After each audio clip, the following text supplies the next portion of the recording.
It is the duty of a republic to be willing to hold itself to account, to be willing to confront hard truths and accept parts of our history which are deeply uncomfortable. This detailed and highly painful report is a moment for us as a society to recognise a profound failure of empathy, understanding and basic humanity over a very lengthy period. Its production has been possible because of the depth of courage shown by all those who shared their personal experiences with the Commission. The report gives survivors what they have been denied for so long: their voice, their individuality, their right to be acknowledged. Before going into detail about the report, it is important to say that it would not have been possible without the steady determination of the former residents, their advocates and researchers who campaigned with them. I particularly want to acknowledge the critical part played by Catherine Corliss, whose work at the Tuam Mother and Baby Home site led directly to the establishment of the Commission. On behalf of the Government, I want to thank the three Commissioners, the Chair, Judge Yvonne Murphy, Professor Mary Daly and Dr. William Duncan and their team. Their report reveals the dominant role of the churches and their moral code and lays bare the failures of the state. They have produced the definitive account of how this country responded to the particular needs of single women and their children at a time when they most needed support and protection. This should have been forthcoming from the fathers of their children, their family and friends, their community, their churches and their state. But so often it was not. The often painful and distressing testimony of many survivors is presented in detail in the report of the Confidential Committee prepared by the Commission. Reading the Commission's findings and the report of the Confidential Committee, the most striking thing is the shame felt by women who became pregnant outside of marriage and the stigma that was so cruelly attached to their children. Testimonies from the women speak of the pressure to make sure that no one in their locality would find out about their pregnancy. One speaks of not being allowed to return to school after becoming pregnant because it would bring shame on the school. Extracts from witness accounts shine a light on the attitudes that women encountered. I was treated like a second-class citizen by my family. Society had an obsession with hiding everything. Quote from one. "Nobody will want you now," said the mother of a witness, 14 years old, when it was discovered that she was pregnant. "Get her put away," were the words of a father of a 19-year-old when told of her pregnancy. In the earlier decades covered by the report, witness testimony describes how a dearth of sex education often left young women confused and unaware of how and why they had even become pregnant. Some of these pregnancies were as a result of rape and incest. Children born outside of marriage were stigmatized and were treated as outcasts in school and in wider society. Some children who were subsequently boarded out experienced heartbreaking exploitation, neglect and abuse within the families and communities in which they were placed. This was unforgivable. The sense of abandonment felt by many of these children is palpable in the witness accounts. The circumstances of their birth, the arrangements for their early care, the stigma they experienced, and the continuing lack of birth information is a terrible burden in their lives. Many mothers, children and fathers left these shores to escape this unfair judgment and lifelong prejudice, and because they thought it was the only way to protect their families' reputations. While many have built good lives for themselves, many did not overcome the impact which these formative experiences had on their lives, and may have suffered and struggled with many serious personal problems. One of the clearest messages of the testimonies in this report is how this treatment of women and children is something which was the direct result of how the state and we as a society acted. The report presents us with profound questions. We embraced a perverse religious morality and control, judgmentalism and moral certainty, but shunned our daughters. We honoured piety, but failed to show even basic kindness to those who needed it most. We had a completely warped attitude to sexuality and intimacy, and young mothers and their sons and daughters were forced to pay a terrible price for that dysfunction. To confront the dark and shameful reality which is detailed in this report, we must acknowledge it as a part of our national history. And for the women and children who were treated so cruelly, we must do what we can to show our deep remorse, understanding and support. And so on behalf of the government, the state and its citizens, I apologise for the profound generational wrong visited upon Irish mothers and their children who ended up in a mother and baby home or a county home. As the Commission says plainly, they should not have been there. I apologise for the shame and stigma which they were subjected to, and which for some remains a burden to this day. In apologising, I want to emphasise that each of you were in an institution because of the wrongs of others. Each of you is blameless. Each of you did nothing wrong and has nothing to be ashamed of. Each of you deserved so much better. The lack of respect for your fundamental dignity and rights as mothers and children who spent time in these institutions is humbly acknowledged and deeply, deeply regretted. The Irish state, as the main funding authority for the majority of these institutions, had the ultimate ability to exert control over these institutions, in addition to its duty of care to protect citizens with a robust regulatory and inspection regime. This authority was not exerted, and the state's duty of care was not upheld. The state failed you, the mothers and children in these homes.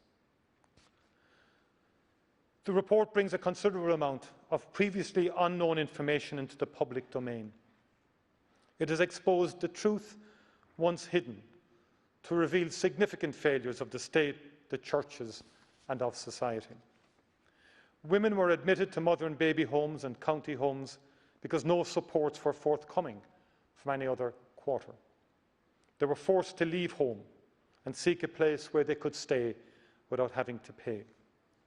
Many were destitute. In the personal testimonies of how many mothers ended up in these institutions, the priest, the doctor and the nun loom large.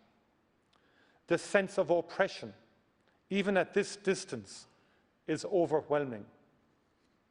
Mothers, terrified by the consequences of their pregnancy becoming known to their family and neighbours, entered mother and baby homes to protect their secret. And the pressure to maintain this secret added insult to injury and was a large part of the mother's trauma. Conditions in the homes varied. Before the 1960s, living conditions in many private Irish households were generally poor. In the congregated settings of mother and baby homes, poor sanitary conditions had much more serious consequences for disease and infection control. County homes, as well as Kilrush and Tuam, are identified as having appalling conditions. Conditions in other mother and baby homes were better and improved over time.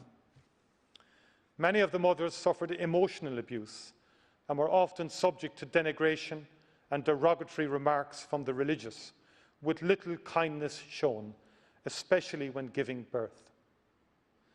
The overall picture is of a hard, cold and uncaring environment. One of the most disquieting features of the report is that up until 1960, mother and baby homes appear to have significantly reduced the prospects of survival of children. The death rate among infants in mother and baby homes was almost twice that of the national average for children born outside of marriage. A total of about 9,000 children died in the institutions under investigation, about 15% of all the children who were in their care.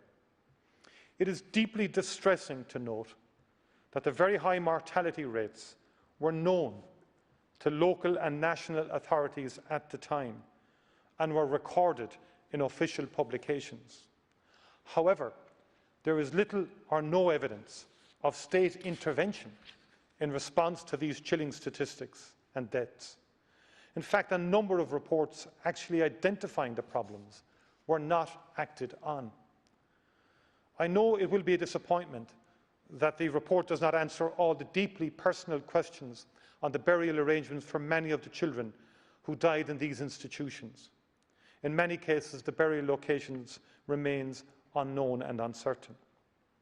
There are no records for a number of the large institutions where significant numbers of infants are known to have died, including Tuam, Besborough, Castlepollard and Shanross. While this is difficult, options for dignified remembrance and memorialisation will be implemented where this is not already the case. While mothers may not have been strictly legally forced to enter these homes, the fact is that most had no alternative, especially those who did not have the support of their family or independent financial means. Overall, the Commission concludes that Ireland was a cold and harsh environment for the majority of its residents during the earlier half of the period under investigation. It was especially cold and harsh for women. All women suffered serious discrimination. Women who gave birth outside marriage were subject to particularly harsh treatment. Emerging from the survivors' stories are the horrific accounts of rape, either perpetrated within families or by someone within a woman's community. This had led ultimately to entry into a mother and baby home, where the woman bore a social stigma, but there was no accountability for the men responsible, and the agencies of the state showed little or no interest in addressing these crimes. The Commission acknowledges the additional impact which a lack of knowledge and understanding had on the treatment and outcomes of mothers and children with different racial and cultural heritage, those who faced mental health challenges, or those with physical and intellectual disabilities. Such discriminatory attitudes exacerbated the shame and stigma felt by some of our most vulnerable citizens, especially where opportunities for non-institutional placement of children were restricted by an unjust belief that they were unsuitable for placement with families. While context is essential to our proper understanding of this chapter of our history, it does not lessen what happened or diminish the responsibility of churches and state for the failures laid bare in what we have learned. For much of the period covered by the Commission, women as a group, and regardless of age or class, were systematically discriminated against in relation to employment, family law and social welfare, solely because of their gender. Children were similarly unequal, and none more so than those who were cruelly labelled illegitimate. I share deeply the Commission's unequivocal view that the existence of the status of illegitimacy until 1987 in this country was an egregious breach of human rights. This was a huge injustice and blighted the lives of many. It is a sad truth that the history of humankind, even to today, has largely been defined by a failure to acknowledge and vindicate the rights and status of women and the labelling of those who fail to conform to social norms. We cannot account for what happened elsewhere, but we can and must do so for what happened in our country. An apology on its own is not enough. We collectively in this House will be judged by our actions. Actions always speak louder than words. The Government accepts and will respond to all of the recommendations made by the Commission, and this response will centre on the 4 pillars of recognition, remembrance, records and restorative recognition. Recognition begins with this apology and will be followed by commitments to national and local memorialisation and commemoration. The views and wishes of former residents will be paramount, and all commemoration will be led by them. A broad suite of memorialisation, educational and research commitments will support national reflection and enduring remembrance. Future generations will learn of mother and baby homes and of the experiences of former residents, particularly as told through their own words. With regard to records, the Government is committed to introducing information and tracing legislation as a priority. Access to one's identity is a basic right. We will also be advancing a range of related actions to support access to personal information and to ensure appropriate and sensitive archiving of institutional records. Finally, turning to restorative recognition.